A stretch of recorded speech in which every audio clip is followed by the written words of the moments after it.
Thermaltake sponsored our trip out here to Computex 2024 to showcase what they had here at the event. And from my side, it looked like they had one of the most robust product lineups to unveil at Computex. It was a very large booth with a lot of different things, and we got a great tour by Thermaltake Mike showing off the things that we can expect later this year. And if you know anything about UFD Tech and Kyler here, we love Thermaltake stuff. We recently upgraded Kyler to the TR100 in the hydrangea blue, which is to honor Thermaltake's 25th anniversary. And we got a few updates on that tower lineup of cases that Thermaltake has. Primarily, the updating the TR200 to have that octagonal shape versus the original TR200, and now they're calling it the TR250. This is going to be the ITX version of their octagonal shape. The TR300 is their MATX, and then they have another one that is going to be for ATX, which we'll talk about in a little bit. But the TR250 has a few different updates, including the fact that it can support the optional stand that was for the TR300, as well as just expanding a little bit of room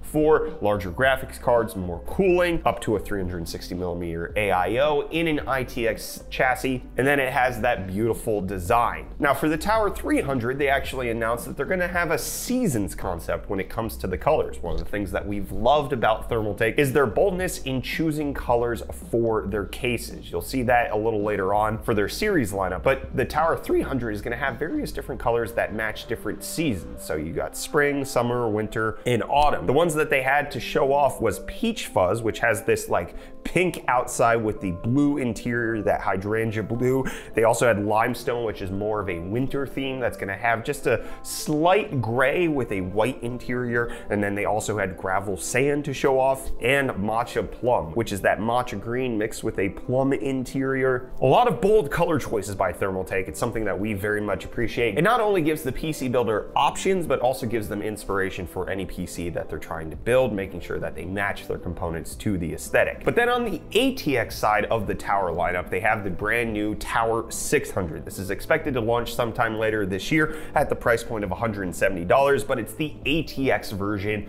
of the TR300. So you can fit a bigger board. It can support 360mm or 420mm AIO cooling. It does have that optional stand. It's going to launch in 3 colors of black, snow, the hydrangea blue, as well as matcha. And they showed off a few different things that they learned from the TR300, including some pop-out back panels that allow you to have easy access to the various different ATX standards that are out there. Thermaltake Mike made sure to call it universal ATX compatibility, especially with all of these different motherboard manufacturers calling their rear connector design something different. Thermaltake's just out here saying, we've got universal ATX compatibility. However they want to design it, you can now easily access your fan headers and all of that on the back, or additionally, you can have like an RGB pop-in strip at the back of your TR600 in case you want to make it look a little bit more beautiful. And then Thermaltake had to show off their TR100 travel PC, but I want to save that till the end because I'm very, very excited about that case. They also had their CTE E550 tempered glass, which is more of that panoramic glass design coming in black, snow, matcha, and gravel sand. This is going to be the larger case. It supports up to eATX with multiple different ways that you can mount the GPU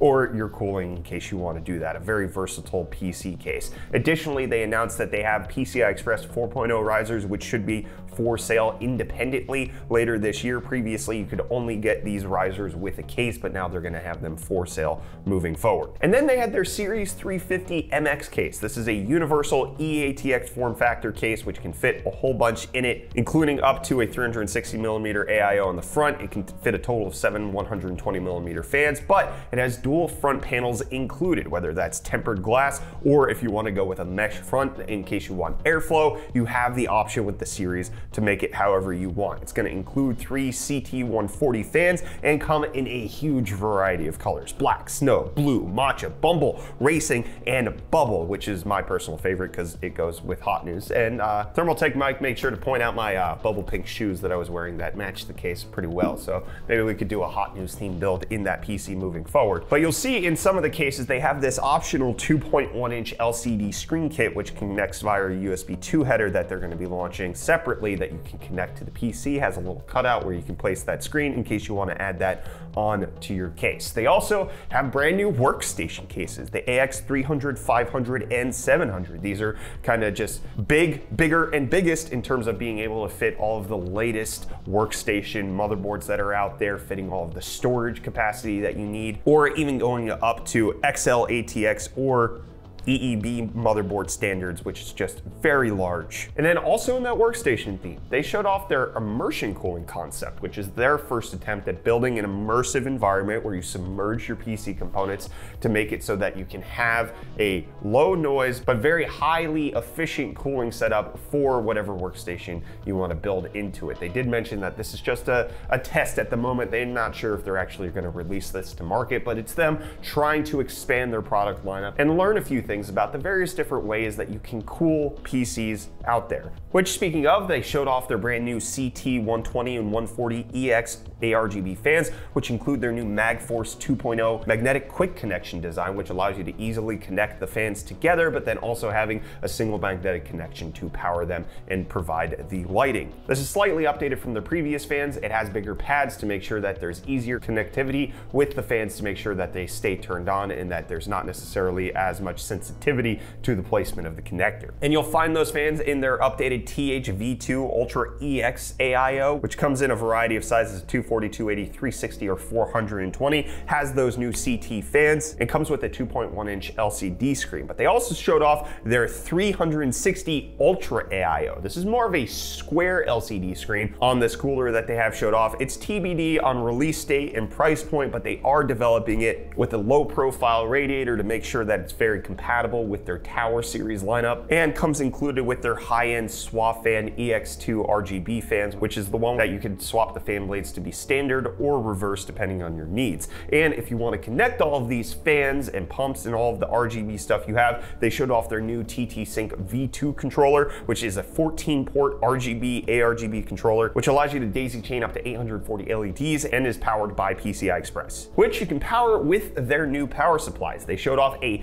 1200-watt SFX power supply. This is not SFXL, it's very tiny, very compact, 80+ titanium rated with ATX 3.1 and PCI Express Gen 5.1 support, giving you a lot of power in a compact space to fit great with the rest of their lineup, especially in something like the Tower 250 in case you want to push everything as overclocked as possible. They also showed off some power supply updates with the Tough Power TF3. You got an 850, 1000, 1300, and 1650 watt edition, and these are just updated to support the ATX 3.1 and PCI Express Gen 5.1 standards. And then on the water cooling side, they showed off a few different things like their updated offset fitting, which allows you to just slightly tweak where your runs are going to go in a hardline build, just in case you can't get it perfect like me. It gives you a little bit more wiggle room with the offset fitting. Additionally, they showed off low profile reservoirs that you can fit into some of their smaller cases like the Tower 250 and 300, just varying the size, giving it the DDC pumps to make sure that it's very performant, but also matches the more low profile aesthetic that they've been going with on the Tower lineup. They also had updates to their Tough RAM, now supporting higher capacities as well as the 24GB setup. They also had their GR500 and GF500 flight and racing sim simulators out there on the show floor for us to get to see and experience, showing off just a few little tweaks that they've made, such as being able to have a tray that can move like it's on a monitor arm to make sure you have your keyboard and mouse